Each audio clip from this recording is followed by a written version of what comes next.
पूरे साल काम कर लेने के बाद फाइनली वो दिन आता है जब हर एक employee wanna have one on one discussion with their manager regarding appraisal, salary hike के बारे में, ताकि वो बात कर सके, अपने प्रमोशन के बारे में वो बात कर सके। ढेरों सारी चीजें उस एम्प्लॉय के दिमाग में चल रही होती है उस टाइम पे। वो सब एक उस डिस्कशन का वेट करता है और वो सारी चीजें उस टाइम पर बोल देना चाहता है कि मुझे 2-3 साल हो गए हैं, मुझे प्रमोशन चाहिए, मुझे 20% हाइक चाहिए, मुझे 30% हाइक चाहिए, या लास्ट टाइम मेरा अप्रेजल इतना अच्छा नहीं हुआ था और इस टाइम मेरी एक्सपेक्टेशन बहुत ज़्यादा है, मुझे ऑन साइट अपॉर्चुनिटी चाहिए। जो भी आपके दिमाग में होता है वो सारी चीज़ें आप ऑलरेडी प्लान करके बैठे होते हो। लेकिन क्या आपको पता है कि आपका जो मैनेजर है वो ऑलरेडी कहीं ना कहीं उनके दिमाग में एक परसेप्शन है आप सभी लोगों के लिए जो उनके टीम में काम कर रहे हैं, उनके दिमाग में ऑलरेडी सबके लिए एक रेटिंग है। तो अगर हम यहाँ पर रेटिंग की बात करें तो बेसिकली 3 कैटेगरी में रेटिंग को डिवाइड किया जाता है। पहली रेटिंग वो जिसने एक्स्ट्रा ऑर्डिनरी काम किया है, कुछ अलग ही परफॉर्मेंस दी है through out the year,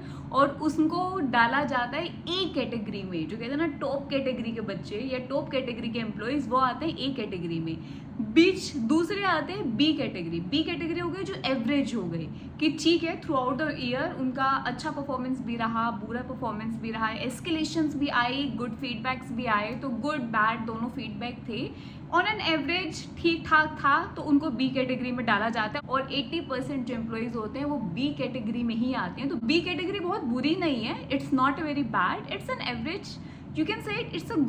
good है। एक्सीलेंट कैटेगरी में भी नहीं है, बैड कैटेगरी में भी नहीं है, एक बीच की कैटेगरी है। तीसरी आती है सी कैटेगरी, जिसमें उन लोगों की पिक्चर एक मैनेजर के दिमाग में रहती है कि भाई जिसने थ्रू आउट द ईयर कुछ खास काम नहीं किया, या उसका फीडबैक बहुत बैड रहा, या बहुत ज़्यादा एस्केलेशन आई है क्लाइंट से, हर किसी से, या अगर आप किसी और मैनेजर के अंडर भी काम कर रहे थे वहाँ से भी आपको जो फीडबैक है वो अच्छा नहीं आया, तो ओवरऑल आपको फिर वो सी एक मतलब बेकार कैटेगरी जिसमें नीड इम्प्रूवमेंट आप बोल सकते हो, उस वाली कैटेगरी में डाला जाता है। तो 10-15% जो होते हैं वो ए कैटेगरी में जाते हैं जो एक्स्ट्रा ऑर्डिनरी वाला है, और 10-15% सी कैटेगरी में जाते हैं अगेन जिन्होंने बहुत ही बेकार काम किया है, या कुछ अच्छा काम या अच्छा परफॉर्मेंस उनका नहीं रहा थ्रू आउट द ईयर। और 70-80% जो एम्प्लॉयज होते हैं वो जाते हैं बी कैटेगरी में, जो एक एवरेज एक गुड कैटेगरी आप कह सकते हो। तो यहाँ पर इस तरीके से रेटिंग डिवाइड होती है। और मैनेजर जो थ्रू आउट द ईयर जो आपको देख रहा है, जिसको पता है कि आपने कब कब आपको कहाँ से किस क्लाइंट से कितना अच्छा फीडबैक आया, कितना बेकार फीडबैक रहा, किस एम्प्लॉय के लिए क्लाइंट से किसको एप्रिशिएशन मेल मिली है,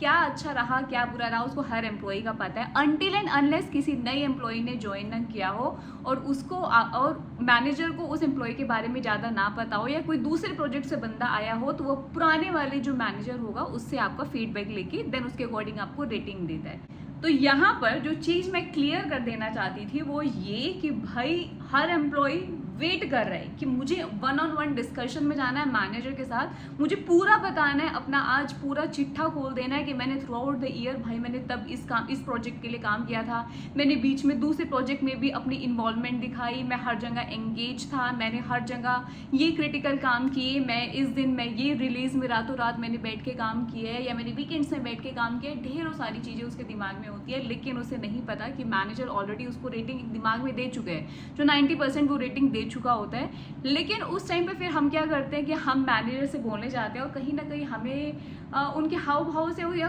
चीज़ों से पता चल जाता है कि भाई वो आपको किस टाइप की रेटिंग देने वाला है, क्योंकि वो जो थोड़ी बहुत जो भी आपके बारे में चीज़ें बोलेगा उसे एक हल्का सा आइडिया लग जाता है। बोल रहे हैं कि भाई आपका अभी रिसेशन टाइम है, कुछ खास अप्रेजल नहीं होगा, या अभी कंपनी फायरिंग कर रही है बट स्टिल हमने अपने एम्प्लॉयज़ को रोक के रखा हुआ है, या आपका अच्छा परफॉर्मेंस हमें देखने को मिला लेकिन आपकी कहीं कहीं भी कुछ कमियां वो निकाल रहे, तो समझ जाओ मतलब एक बीच की रेटिंग आपको मिलने वाली है। उस टाइम पे व्हाट आई विल सजेस्ट कि आप अपना पॉइंट रखो, लेकिन अगर आपको लग रहा है कि आपको अपने पॉइंट जस्टिफाई करने के लिए कि थ्रू आउट द ईयर क्या हुआ, आपको 20-25 मिनट लग रहे हैं, आधा घंटा लग रहा है, स्टिल आप अगर उनको जस्टिफाई नहीं कर पा रहे हो, अपने पॉइंट्स को पुट नहीं कर पा रहे हो कि भाई आपने थ्रू आउट द ईयर कितने एफर्ट डाले हैं, आपका कितना पोटेंशियल रहा है, तो भाई आपने कहीं ना कहीं आपने अच्छे से कम्युनिकेट नहीं किया अपने काम को। तो कहीं ना कहीं आपके साइड से कमी रही है कि आप अपने काम को कम्युनिकेट नहीं कर पाए, इतना विजिबिलिटी में नहीं ला पाए कि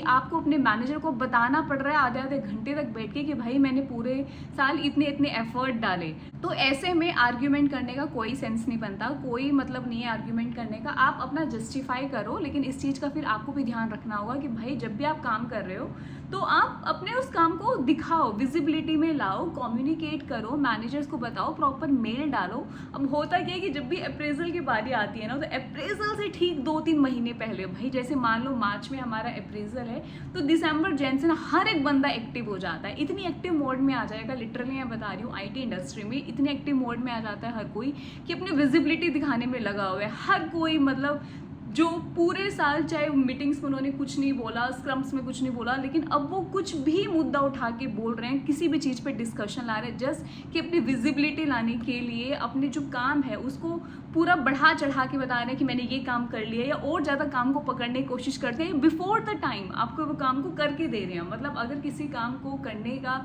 जो टाइमिंग था वो 4 दिन का काम था या 5 दिन का काम है, उसको 2 दिन में काम को निपटा के दे रहे हैं, ताकि आप पिक्चर में आओ कि भाई इस बंदे ने इतनी जल्दी काम करके दे लिया। तो मतलब हर कोई अपनी एक विजिबिलिटी और अपनी एक अच्छी इमेज बनाने में रहता है उस टाइम पे, क्योंकि लोगों को लगता है कि हम अब 2-3 महीने पहले एक विजिबिलिटी बनाएंगे तब जाके फिर हम अप्रेजल, मतलब एक मैनेजर के आगे एक इमेज रहे। तो मेरा मानना है कि सिर्फ उन 2-3 महीने में अपने इमेज बनाने के चक्कर में मत आओ, थ्रू आउट द ईयर अच्छे से कम्युनिकेट करो, अपने काम को एक्टिव रहो, अपना पार्टिसिपेशन दिखाओ, ताकि आपको लास्ट मूवमेंट पे आके सारी चीज़ों को जस्टिफाई करने की ज़रूरत ना पड़े, या बताना ना पड़े कि मैं कितना पोटेंशियल हूँ, मेरे में कितनी कैपेबिलिटी है, या मैं कितना हार्ड वर्किंग हूँ। ठीक है, तो ये बहुत ज़्यादा देखने को मिलती है IT इंडस्ट्री में। मैनेजर के पॉइंट ऑफ व्यू से भी बोलूँ तो भाई उसने पूरे साल अपनी पूरी टीम को देखा है, कौन कितना काम करता है, तो थ्रू आउट द ईयर की वो आपकी पूरी परफॉर्मेंस को देखता हुआ चलता है। एंड ऑब्वियसली जिसने थ्रू आउट द काम किया उसको अच्छा प्रेजर मिलता है, उसके अकॉर्डिंग उसको अपॉर्चुनिटीज़ भी मिलती हैं और उसके अकॉर्डिंग उसको प्रमोशंस भी मिलती हैं। लेकिन अगर आपने थ्रू आउट द ईयर काम नहीं किया, लास्ट के अप्रेजल से ठीक 1-8 महीने पहले अपनी पूरी विजिबिलिटी दिखानी शुरू कर दी और अपना पूरा मतलब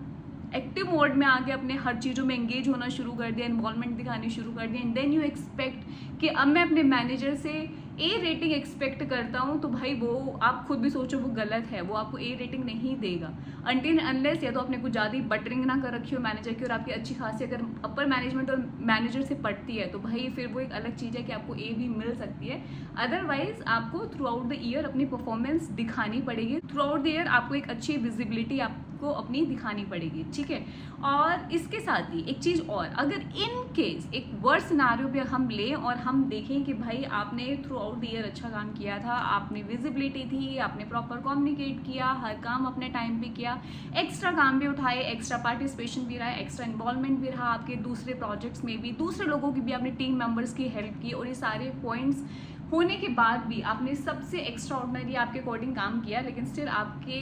जो उस काम को कंसिडर नहीं किया जा रहा है, तो और आपको उस अकॉर्डिंग रेटिंग नहीं मिल रही है, still it doesn't matter. Again I will say it doesn't matter, कोई फ़र्क नहीं पड़ता भाई अगर वो मैनेजर आपको अच्छी रेटिंग नहीं दे रहा है। एक मैनेजर आपकी तकदीर लिखने वाला नहीं है, ठीक है। ऐसा नहीं है कि आप उस कंपनी में बंद के बैठ गए हो, आपने कोई बॉन्ड साइन नहीं किया हुआ, और अगर आपका कोई बॉन्ड साइन नहीं है तो आप बंधे हुए नहीं हो। आपको अगर आपका काम रिकॉग्नाइज हो रहा है, आपको उस अकॉर्डिंग एक्नॉलेज हो रहा है सब कुछ, देन इट्स गुड। अगर एक्नॉलेज नहीं हो रहा है, अगर आपको रिवॉर्ड नहीं मिल रहा है, यू कैन स्विच, आप स्विच मार लो। क्यों आपको उस कंपनी में रखना है, या रिलीज होकर दूसरे प्रोजेक्ट में चले जाओ। लेकिन इस चक्कर में कभी मत रहना कि भाई मैं काम ही नहीं करूंगा, या मुझे आलस होके रहना है, या बस मैं तो लास्ट में अप्रेजल से 1 महीना पहले अपना एक्टिव मोड में दिखाऊंगा, उससे पहले अपना पूरा मौज काट रहे हो आप। तो वो वाली चीज़ आप मत करना, क्योंकि उससे आप सिर्फ आपकी रेटिंग पे फर्क नहीं पड़ेगा, कहीं ना कहीं आप अपने भी फ्यूचर के साथ खिलवाड़ कर रहे हो, आप अपना फ्यूचर खराब कर रहे हो, क्योंकि आप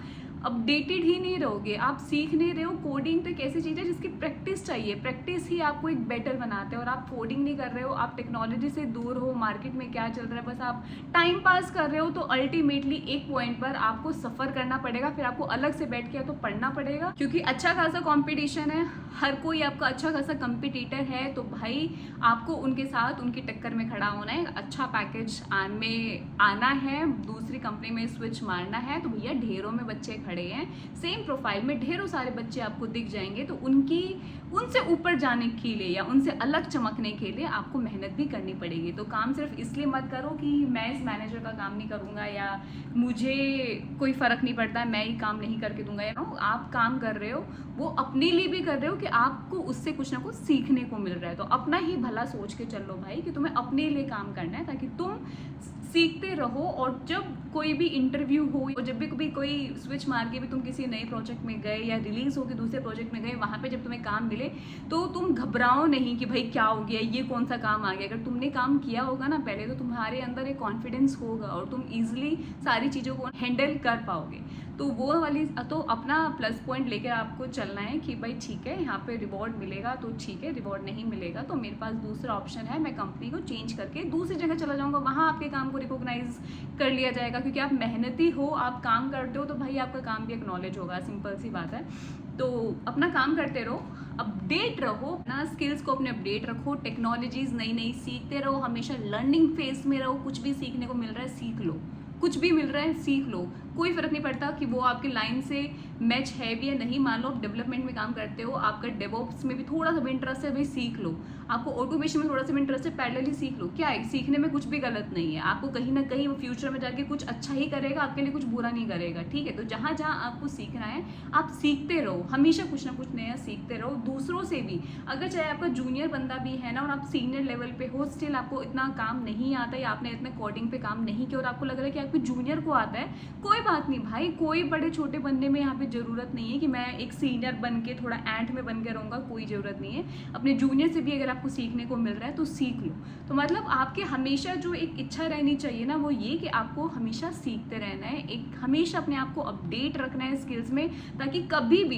कोई भी सिचुएशन आए, अगर कभी ये भी सिचुएशन आए ना कि भाई कंपनी आपको फायर कर रही है, स्टिल आपको फ़र्क ना पड़े कि कोई फ़र्क नहीं पड़ता मुझे, मैं फ्रीलांस के प्रोजेक्ट उठा सकता हूँ, मैं दूसरी कंपनी में स्विच मार के बहुत ईजिली जा सकता हूँ, क्योंकि भैया मेरे अंदर स्किल है। तो इस तरीके का एटीट्यूड आपके अंदर तभी आएगा जब आप सीखते रहोगे और आपके अंदर एक अलग कॉन्फिडेंस आ जाएगा। तो आज की वीडियो को करते हैं यहीं पे ख़त्म। आई रियली होप कि आपको मैंने बहुत अच्छे से क्लियर वे से बताया हुआ कि आईटी इंडस्ट्री में क्या है ये पूरा अप्रेजल प्रोसेस और किस तरीके से लोग अपनी विजिबिलिटी दिखाने के लिए ठीक 1 महीने पहले एक्टिव मोड में होते हैं। एंड आई रियली होप कि बहुत सारे लोग इससे रिलेट करेंगे। एंड अगर आपको भी लगता है कि हाँ ये रिलेटेबल है, देन डू कॉमेंट। एंड इसके साथ ही आप अपना भी कंपनी में जो सेल अप्रेजल प्रोसेस है उसको बता सकते हो। तो इसके साथ ही मिलेंगे अपनी अगली वीडियो में। अगर वीडियो अच्छी लगी हो तो चैनल करना सब्सक्राइब, वीडियो को देना एक बड़ा सा लाइक, एंड बाय बाय।